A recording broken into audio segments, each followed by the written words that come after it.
မိတ်ဆွေတော်တော်များကဒီကအမေးဖြစ်ကန်တော့သူတို့နှစ်သက်ကြတယ်เนาะအကြောင်းအရာပြဿနာတစ်ခုလူတိုရှင်းလေးပြည်သူကိုအလင်းပွင့်သွားရှိတာပေါ့เนาะတချို့ကလည်းပြောမနေနဲ့ဒီ NLD တို့ဒီတော်လိုင်းရေးကောင်းတဲ့အောက်ကလူတွေကချို့လဲကြွတ်မှာမဟုတ်ဘူးဒီလိုမျိုးပြောကြတာပေါ့ကျွန်တော်သိစေချင်တာကကျွန်တော်ကဒီမှာဘသူ့ကိုမှဖြည့်စည်းထိုးတာလည်းမဟုတ်ဘူးတည်စည်းထိုးတာလည်းမဟုတ်ဘူးဝါစိမ့်နိပြပြည်သူတွေအားလုံး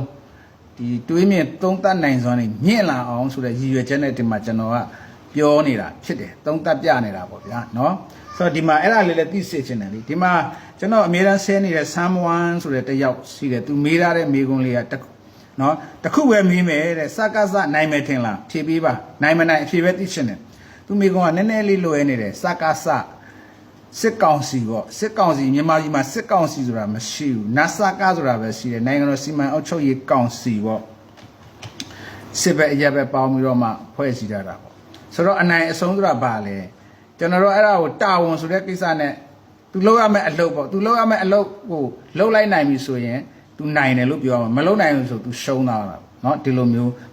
ဒီလိုစဉ်းစားရမှာပေါ့ဆိုတော့နတ်စကားရဲ့အလုပ်နတ်စကားရဲ့တာဝန်ကအဓိကတာဝန်ကဘာလဲသူရဲ့အဓိကတာဝန်က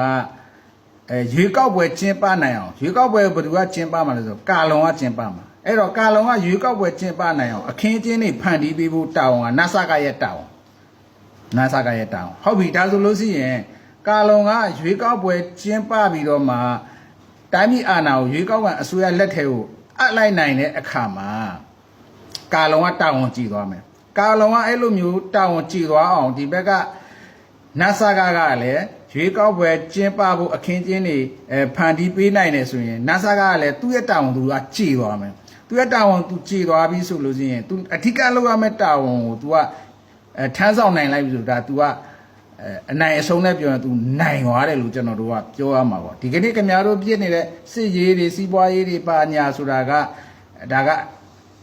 အဓိကမကြဘူးเนาะအဓိကမကြဘူးအဲ့ဒါတွေကဘာကြောင့်ဖြစ်တာလဲဆိုတော့နတ်စကားကနေပြီးတော့မှခုနကတော့ရွေးကောက်ပွဲကျင်းပနိုင်ခြင်းမရှိအောင်ဟိုဘက်ကအင်အားစုတွေပေါ့တော်လန်ရေးတို့ဒီလက်နက်ကင်အဖွဲ့အစည်းတွေပေါင်းပြီးတော့မှဒီလိုမျိုးကြံစီတဲ့ကိစ္စပဲเนาะသူတို့ဘယ်လိုကြံစီပါစေပေါ့ဗျာเนาะခုနကစစ်ရေးစီးပွားရေးဘယ်လိုအကြောင်းတရားတွေပေါ့ဗျာဘယ်လိုကြံစီပါစေကာလုံကရွေးကောက်ပွဲကျင်းပပြီးတော့မှရွေးကောက်ခံအစိုးရလက်ထက်ကိုအာဏာအနှင်းလိုက်ပြီဆိုရင်ကာလုံတာဝန်ကြည့်ပြီကာလုံကအဲ့လိုရွေးကောက်ပွဲကျင်းပနိုင်အောင်နတ်စကားကအခင်းကျင်းတွေဖန်တီးပေးနိုင်ရင်နတ်စကားလည်းတာဝန်ကြည့်ပြီဒါဆိုလို့ရှိရင်နတ်စကားနိုင်သွားပြီလို့ပြောရမှာပေါ့နော်